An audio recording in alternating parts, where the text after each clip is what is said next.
So what is up, guys? Welcome back to the Morning Ackerman channel. In today's episode, we're going to take a look at the iPhone 14 Pro Max and if it's worth it here in 2025. Now, this phone launched in 2022, which will make this phone going into its third year. It's not quite three, it'll be three in September this year.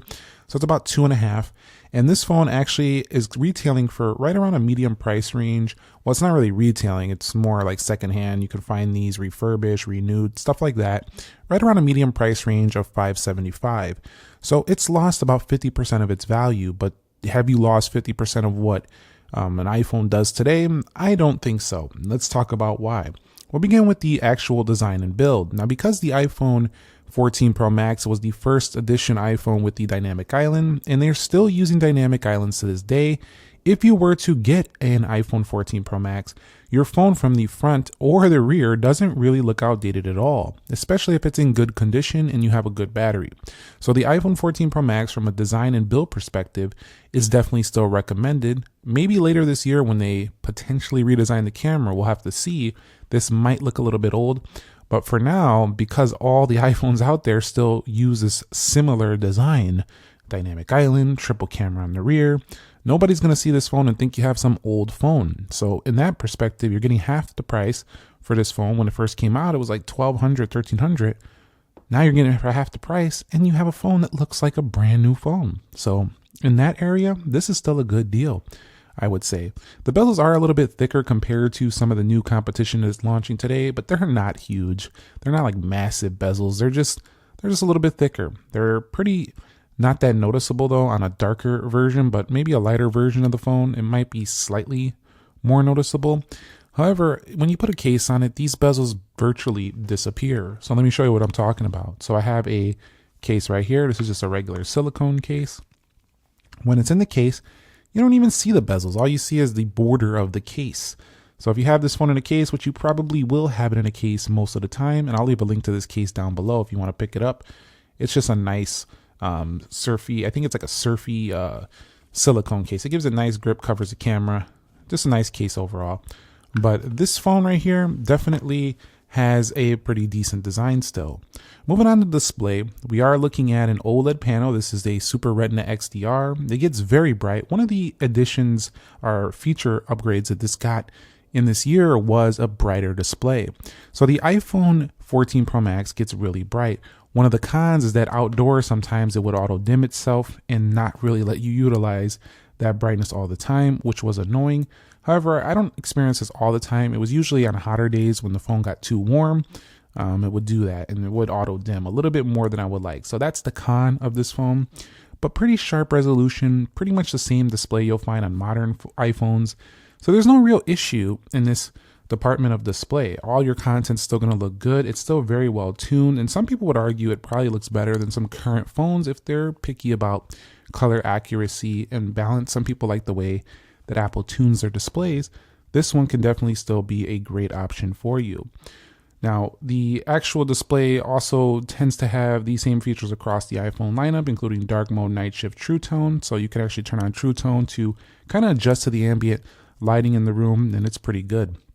Also, pretty good range of brightness. Although it doesn't get quite as dim as the new 16 Pro Max, it's definitely not no problem here. Like, it still can get pretty darn dim. And if you do use things like the accessibility features, they will allow you to go ahead and make it even dimmer with stuff like reduced white point. So no real issue there. Now with this display, I'm not able to split screen any applications, so I don't really like that. However, you can still do quite a bit. Even though you can't do that, you still have a lot of apps you can just switch between, and you just have to kind of be a little bit patient with having to go between the apps. But at the same time, I wish that all the bigger iPhones would have a split screen. You don't have the ability to go into a landscape mode either, which is super lame for a large phone. But this is just an iPhone thing across the board. Just no landscape mode whatsoever. I don't really like that. And also you'll notice if you go into settings here and we scroll down, you're not going to find the Apple AI section. This is not compatible with Apple Intelligence. So that is a con for some people. However, I don't think you're really going to be too upset about this, and the reason why is because the best AI chatbots are available for pretty much any phone. So you can just kind of download ChatGPT. You can download Gemini now on the iPhone. So it's not like you can't use any AI based applications. They're available across the board. And yes, it's third party. It's not integrated directly on the phone. But I can tell you right now, a lot of the AI features on the iPhone are just, to me, they're just in their infancy stage. They're not super like exciting at this point.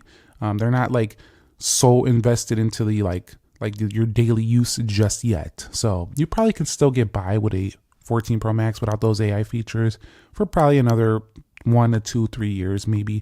Probably 3 is pushing it, maybe 1 to 2 years before they're a lot more polished. I mean, Apple Intelligence is still in beta, so this is still a decent option, I would say. Now, when it comes to the performance, we are looking at the Apple A16 Bionic chipset, and you've probably seen from my speed test before that this thing was a super good performer, and it still does well to this day. I mean, the 15 series had the same chip, which they used a year after this. So this chip is not really behind in any significant way. And it's one of the reasons why I wish this phone had the Apple Intelligence. It was still very fast, but the reason why it doesn't is because 6 gigabytes of RAM. Now, 6 gigabytes of RAM from a performance perspective, kind of on iOS, kind of performs like an 8 gigabyte of RAM Android phone. And then an 8 gigabyte of RAM iPhone sometimes performs like a 12 gig Android phone in my experience, because iOS is just a lighter system to me. It just uses less resources. It seems to be a little bit better with less RAM than like an Android phone, for example. But, you know, at the same time, having 6 gigs of RAM, while it doesn't really affect your day-to-day performance too much here on the iPhone 14 Pro Max, it didn't allow for the Apple Intelligence. Other than that, though, the performance is rock solid. You could play all your games, you could play all your apps, use all your apps, everything is good to go. You can even play some bigger titles like GTA. You can play things like Call of Duty, no problem. You can play PUBG Mobile. You can do it all on here, and there is a game mode as well that came with iOS 18, so you definitely can still use that. In addition, you know, the performance, while it doesn't allow for, it's not letting me get out of here. Well, it's not letting me allow to get out of there. The Apple Intelligence, while it doesn't support that, it's still powerful enough to run those third-party AI apps I was talking about. So at the end of the day, I can still recommend it. It still has enough. Although there is a few things that happen with this phone. Like you can get some app crashes, for example. You could just be scrolling some application and you might just get an app crash here or there. It's not common, but you could be using an app and it could just happen. It happens sometimes. Keep that in mind. Also, you know, the phone tends to warm up a lot, like when you have a charger on it and you're playing a game. This phone can warm up, so don't think you're out of the woods in terms of like it stays cool to touch all the time. It does better than the 15 Pro Max did, but it still can get warm. iPhones just don't do the best right now in terms of heat management in my experience, but this one is not horrible. The stainless steel versions seem to do a little bit better than I've seen on the titanium 15 Pro Max. But yeah, performance is a go, I would say, overall. So when it comes to battery life, you're going to want to make sure that you do have a 100% capacity. Well, you're probably not going to find one brand new, but you can actually just get the battery change and get this. But you want to make sure you have at least 90 or better when you buy one of these secondhand, renewed, something like that. You want a good amount of battery life per you know, your usage over the next year or two. So you don't want to buy one with like 80. That's not going to be a good deal right there. But this battery life, while not exceptional, it's especially good for just a full day of heavy use. It can definitely make it the whole day. It doesn't usually make more than a day unless you're just a really light user. I find this phone to be a one-day phone. Phones like the iPhone 15 Pro Max, 16 Pro Max, those tended to go a little bit longer. And the iPhone 13 Pro Max also went a little bit longer. So the iPhone 14 Pro Max was kind of in between. It was okay. Definitely much better than the base Pro, which was not great at all on battery life. So this is the one to pick from the 14 series. This and the 14 Plus if you want long battery life. But it's just not an overly special battery performance. It's around 4,300 milliamp, which is solid for an iPhone, and it makes it a full day. But unless you're a light user, it's not going to go more than like 1 day.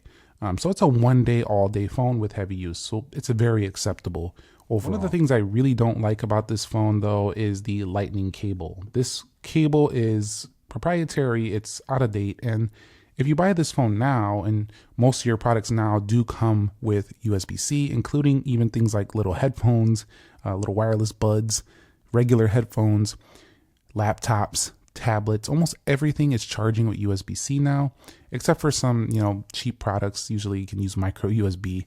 But this one right here, lightning cable, it's outdated. And this is a very slow charging iPhone, so it's not fast at all to charge.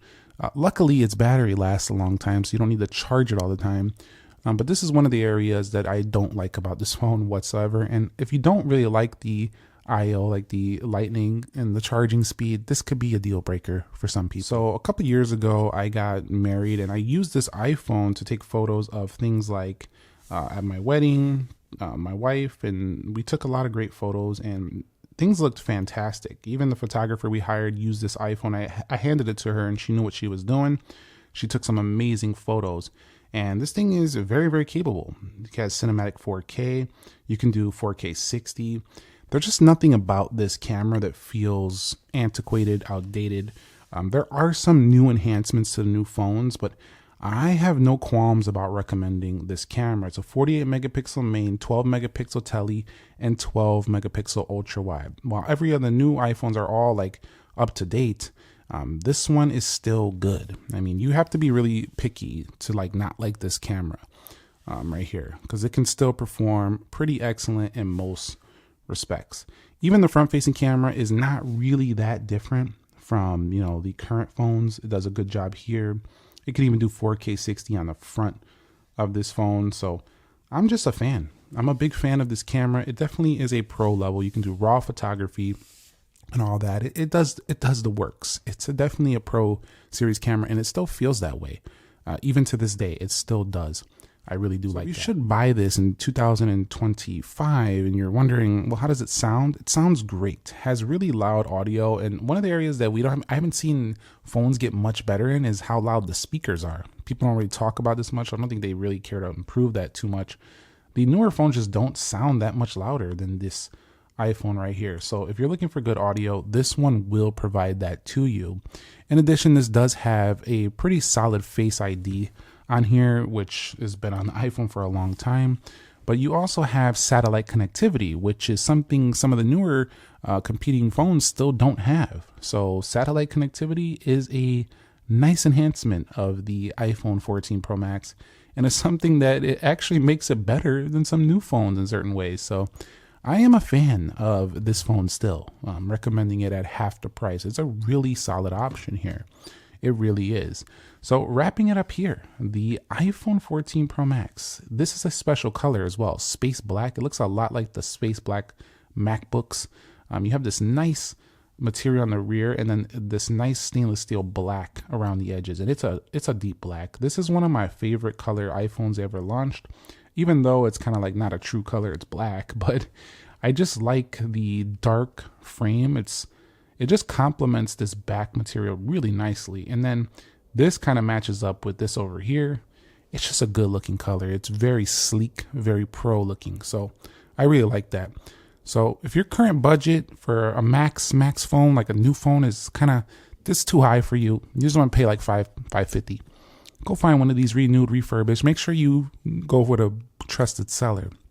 Finding one of these unlocked, this still has a good 2 years, 3 years under its belt, provided the person did not treat it like crap and the battery life is decent. Like you have a good capacity, or you can just swap the battery and it'll be good for another 2 or 3 years. So I definitely recommend it for a specific user, one that doesn't really care about AI too much, but wants all the other goodies of a Max and doesn't want to pay top dollar. And this is for people, when I make these videos, I'm usually talking about somebody's going to pay for it outright. They're not really doing no carrier plans, because you're not going to find a lot of carriers promoting this anymore. They're going to be pushing the new phone, and you're going to be paying $30 a month for the next whatever amount of time. So yeah, that's my take on the iPhone 14 Pro Max. I think it's a decent deal still. It's not amazing, but it's decent. Thumbs up if you enjoyed it. Subscribe if you haven't already. And Nick here. I'll catch you all in the very next episode. And if you want to see more content, check out my main channel, the Nick Ackerman channel, where we cover speed test comparisons, reviews, the newest phones out there. This channel I want to dedicate to some other videos I don't typically cover there. I'll catch you on the next one. Nick here. Be sure to be well, and peace.